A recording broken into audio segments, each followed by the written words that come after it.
Հայ առաքելական եկեղեցու պաշտպանության համար ավելի քան 10 ամիս նախ բանտային, ապա տնային կալանքում գտնվող Սամվել Կարապետյանը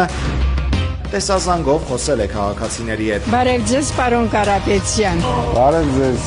ո՞նց եք։ Լավ ենք, պարոն Կարապետյան։ Դուք ինչպե՞ս եք։ Ես շատ լավ եմ։ Մարդիկ ասել են, որ Փաշինյանի իշխանությունը կարողացել է ժողովրդի աչքը մտնել առողջապահության ապահովագրության ծրագրով։ Բոլոր տարիների ամենամեծ ներդրողն եմ եղել Հայաստանում, ավելի շատ ներդրումներ եմ արել, քան դու պատկերացնում ես նույնիսկ։ Մարդկանց նաև այս օրերին կառուցվող դպրոցների ու մանկապարտեզների հանգամանքն է ուրախացրել։ Ընտրություններից մեկ ամիս առաջ որոշեցին, որ կարելի է ժողովուրդը գնա առանց փողի բուժօգնություն ստանա, բա 8 տարի ինչով էին զբաղվում։ Մենք պարտավոր ենք միասին պաշտպանել։ Սամվել Կարապետյանի թիմակիցները հիշեցրել են, վարչապետի թեկնածու դարձած բարերարը ամբողջ կյանքում բարեգործություն է արել միայն իր միջոցներով, ոչ բարեգործական հիմնադրամում է աշխատել ու դրա համար աշխատավարձ ստացել, ոչ էլ հարկերից է ազատվել բարեգործության դիմաց։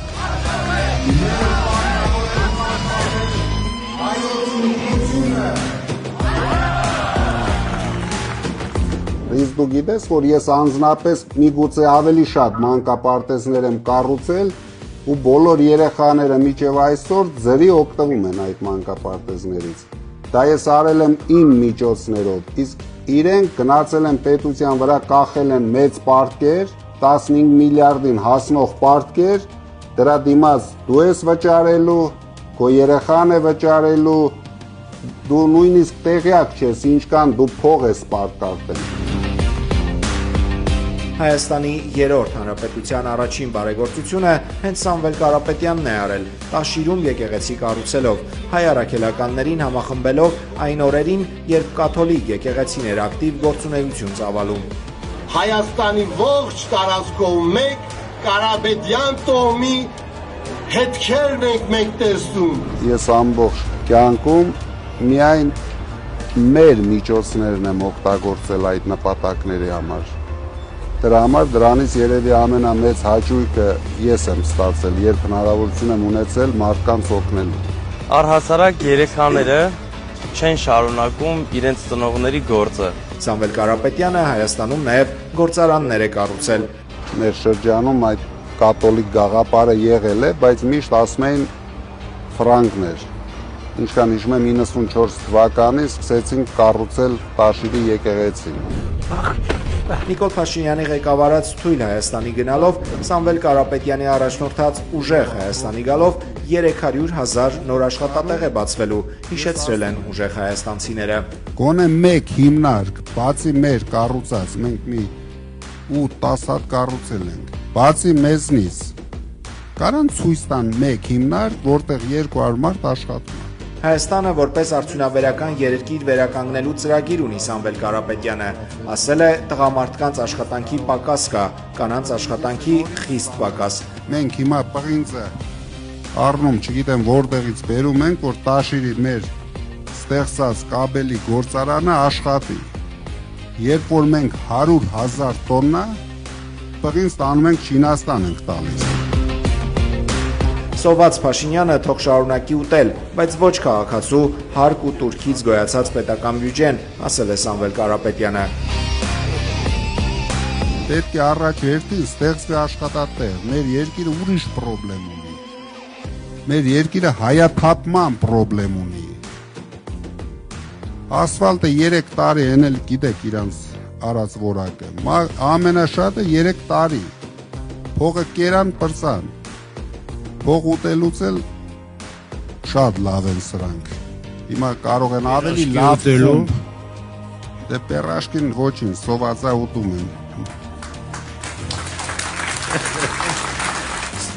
սոված մարդը ամեն ինչ ուտում է, դրա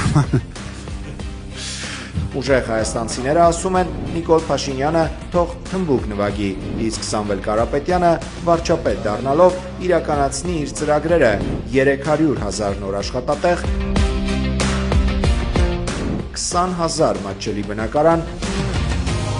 առնվազն 20%-ով ավելի էժան դեղորայք, ամսական 150,000 դրամ աջակցություն աղքատ ընտանիքներին։ Հայաստանում կլինի արձանապատիվ ծառայություն։ Ուժեղ Հայաստանում հոպի ուժեղ պաշտպանություն է լինելու, առաջնագիծը զինվելու է տեխնիկայով, խելացի սահմաններ համակարգի միջոցով 90%-ով նվազելու է զինվորների կյանքի նկատմամբ վտանգը։ Պարտադիր զինծառայության մեջ գտնվող զինվորի ընտանիքը ստանալու է 40,000 դրամ ամսավճար ծառայության ամբողջ ընթացքում։ Ես գիտեմ, որ սրանք տարածում են, որ մենք ավելացնելու ենք նորից 2 տարի, բայց մենք հակառակն ենք անելու։ Մենք 1 տարի ենք սարքելու ժամկետային, ունենալով ուժեղ բանակ իհարկե։ Ինչ է լինելու Սամվել Կարապետյանի բիզնեսի հետ, եթե նա թողնի դրանց կառավարումն ու ստանձնի պետության ղեկը, հարցրել են մարդիկ։ Որդիներս ու դուստրս կզբաղվեն, Սամվել Կարապետյանի պատասխանն է։ Երեքն էլ արդեն 19 տարեկանից ակտիվ մասնակցում էին մեր ընտանեկան բիզնեսի մեջ։ Դրա համար ես հիմա արդեն հնարավորություն ունեմ ամբողջ բիզնեսը վստահեմ իրենց